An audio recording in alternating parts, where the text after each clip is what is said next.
Senhoras e senhores, estamos de volta para falar sobre o jogo desta quarta-feira, jogo duro, Atlético Paranaense e São Paulo em Curitiba.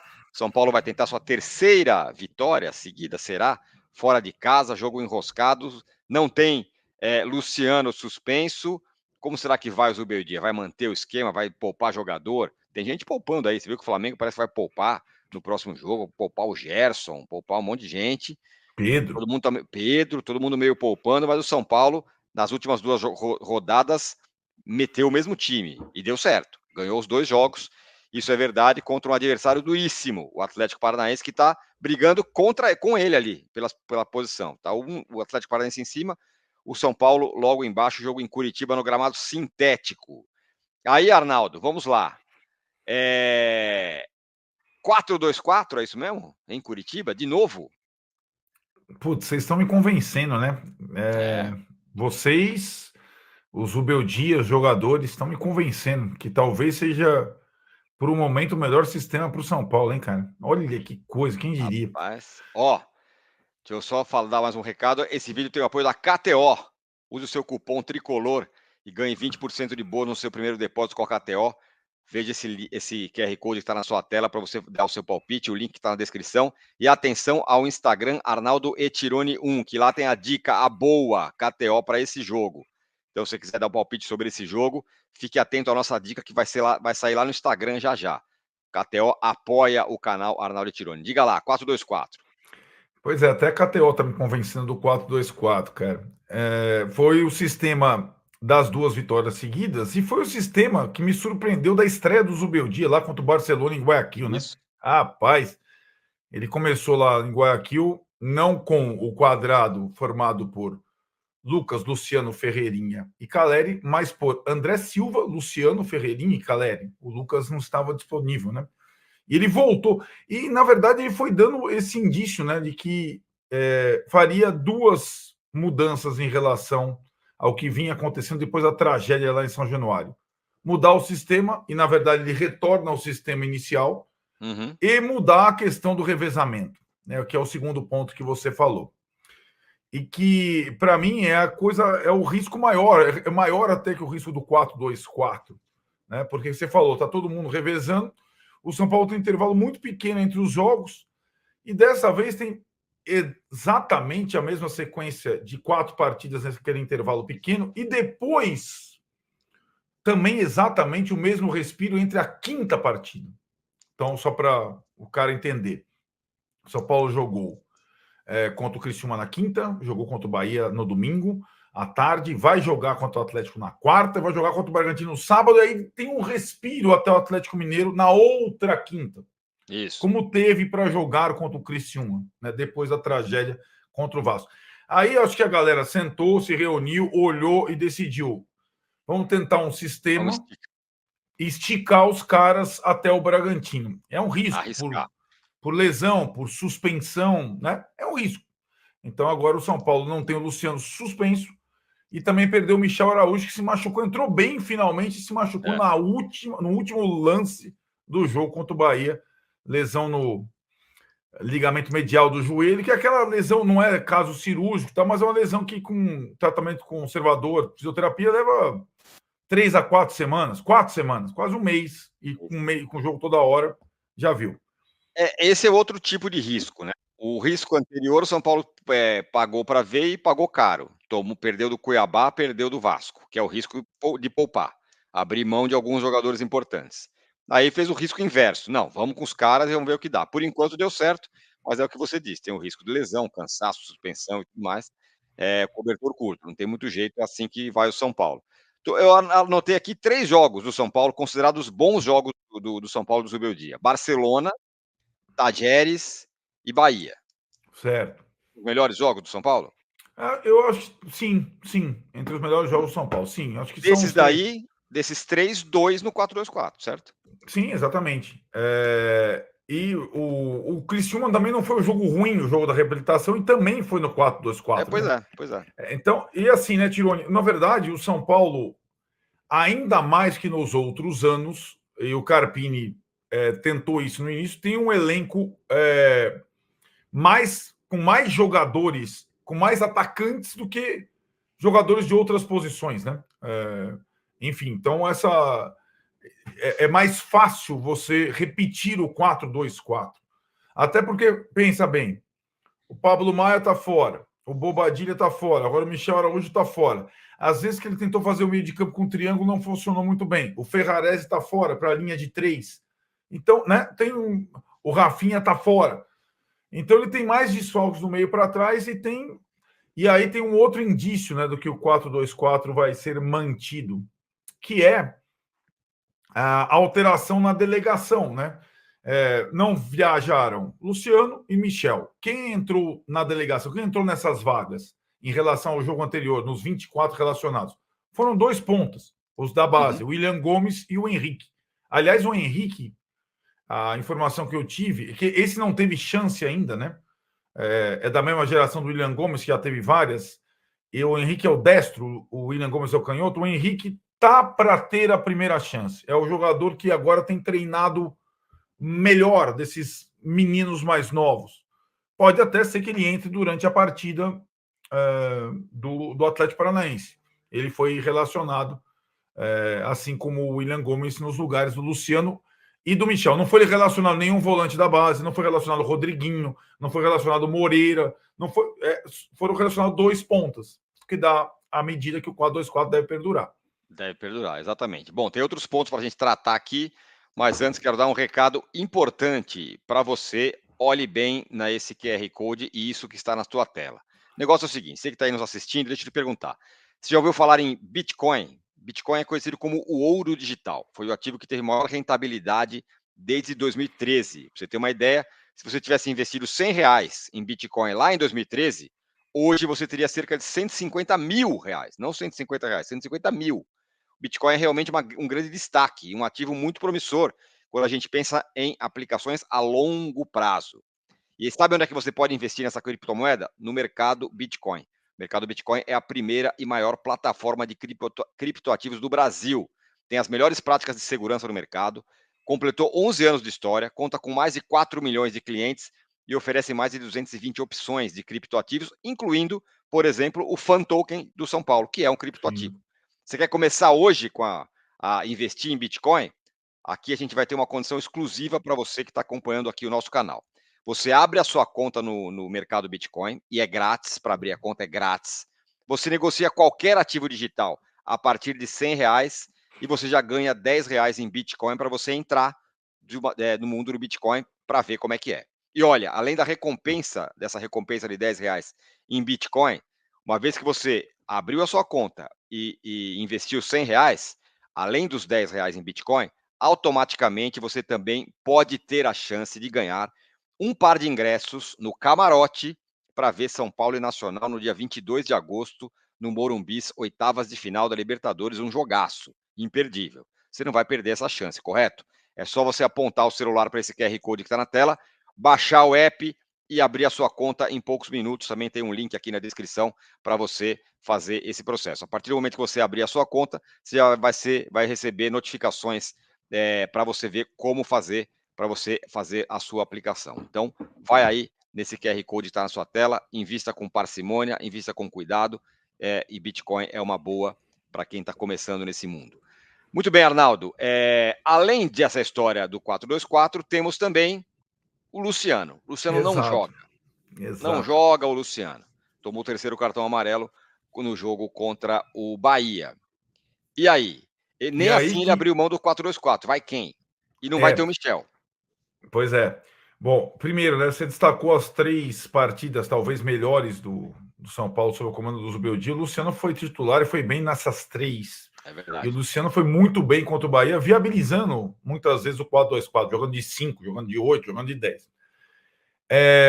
Aí, Tirone, você tem 2 possibilidades, né, para o lugar do Luciano. Na verdade, mais de 2 possibilidades, mas 2 possibilidades táticas.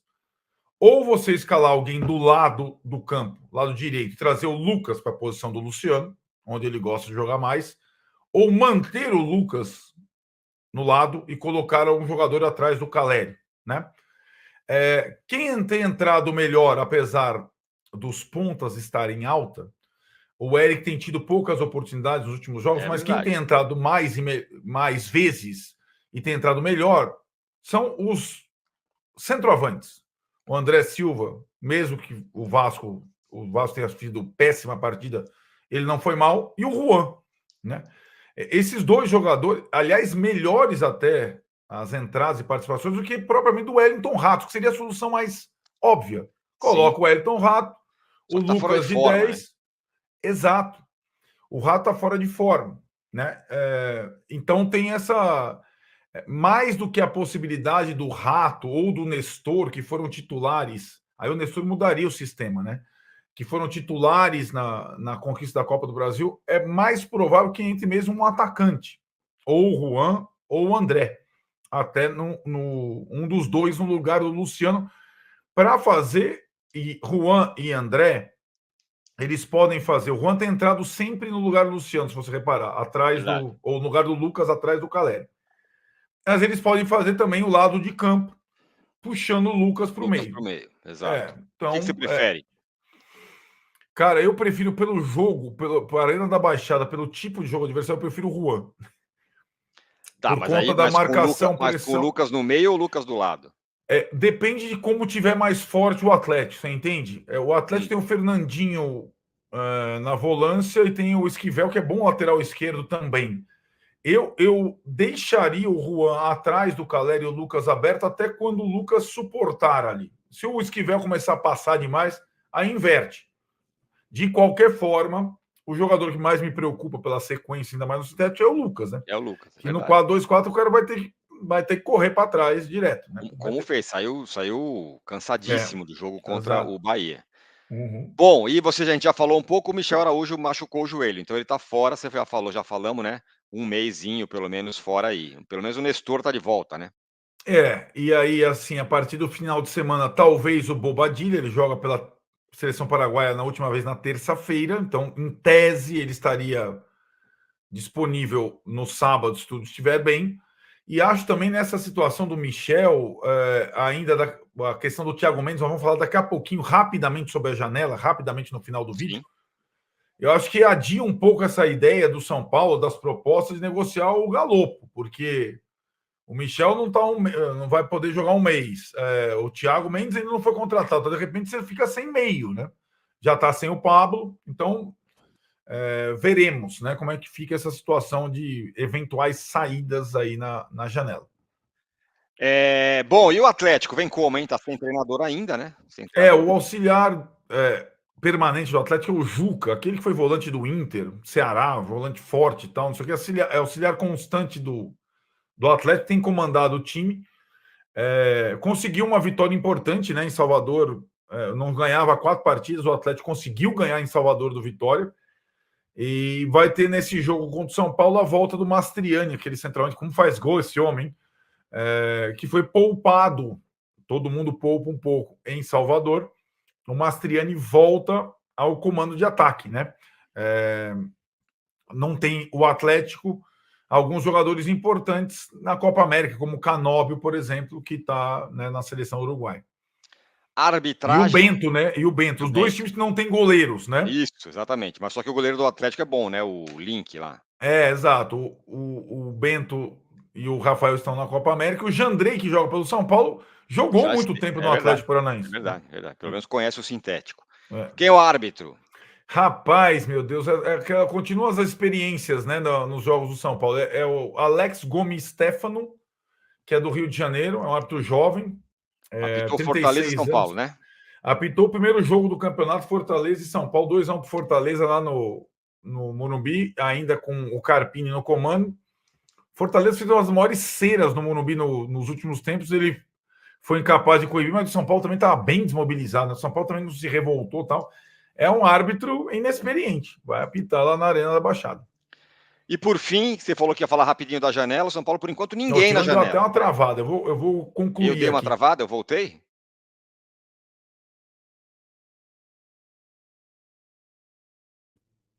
Voltou o Tirone? Voltei, voltou o Tirone, voltou, deu um placa, voltou? Deu um problema. Bom, então só, a janela. Nada de Janela. contratações por enquanto, até a mulher do Thiago Mendes está louca para ele voltar, mas por enquanto Cara, eu nada. tô seguindo ela direto aqui. Eu vi as últimas postagens há pouco. Ela abriu aquela caixa de perguntas no Instagram, tipo que a gente faz o de carona. Eu tô Sim, mandando para ela. vem. Não, assim, ela falou, ela e o Thiago deixaram os filhos no Brasil para um bate e volta para tentar resolver a situação do Thiago lá. No Está Catar. orando para voltar a morar no Brasil depois de tanto tempo. E espera voltar ao Brasil nesse final de semana, mas ainda não existiu o acordo com o clube do Catar para o Thiago, que tem tudo certo com o São Paulo, voltar ao Brasil, assinar o contrato, ser apresentado. Né? É o jogador que pode, de fato, reforçar o São Paulo. A situação do Alexandro é diferente, ele vai estudar todas as propostas, se tiver propostas europeias, antes de analisar a volta ao Brasil, e assim, aí sim o São Paulo teria preferência. Então, o Alexandre vai demorar como, por exemplo, o Lucas demorou. Sim. Se ele constatar que ele não tem convite interessante na Europa, ele pode reforçar o São Paulo. Mas a janela do São Paulo vai ser pequenininha, vai abrir só um pouquinho, viu, Tião? E, em contrapartida, tem jogador que já pode assinar pré-contrato com outro clube. O Wellington, por exemplo, já pode. Então a gente fica muito em cima do Wellington, mas a lista não é pequena, não, cara. Porque Quem mais? começou o 1º de julho, então já quem tem contato até o 6 final do meses. ano. Então, assim, o Wellington. O outro jogador, lamentavelmente, que acaba o contrato e pode assinar com qualquer clube é o Juan. A gente fez a live com o Rapaz, Belmonte, não renovou ainda. E agora, para o empresário não interessa renovar, certo?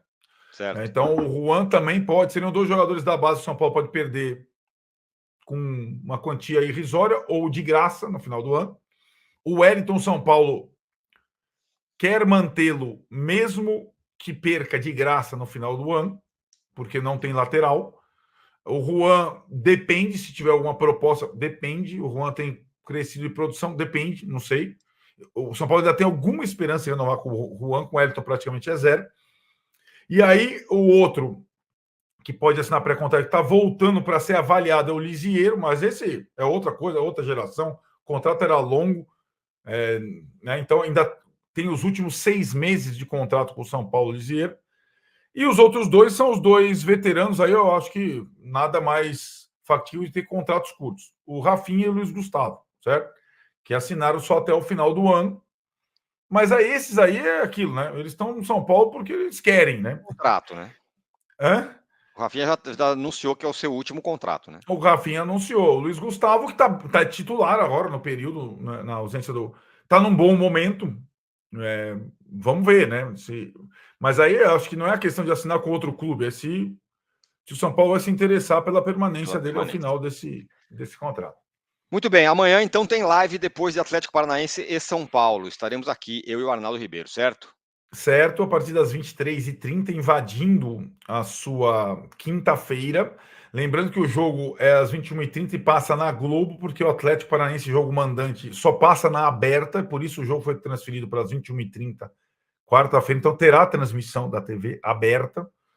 E nós estaremos aqui logo após a partida para a live Tradição com vocês. Dê o seu palpite na KTO, que apoia este canal, usando esse QR Code que está na tela e o cupom TRICOLOR para você ganhar 20% de bônus no seu primeiro depósito. Valeu, até depois do jogo. Tchau. Zoom, garotos!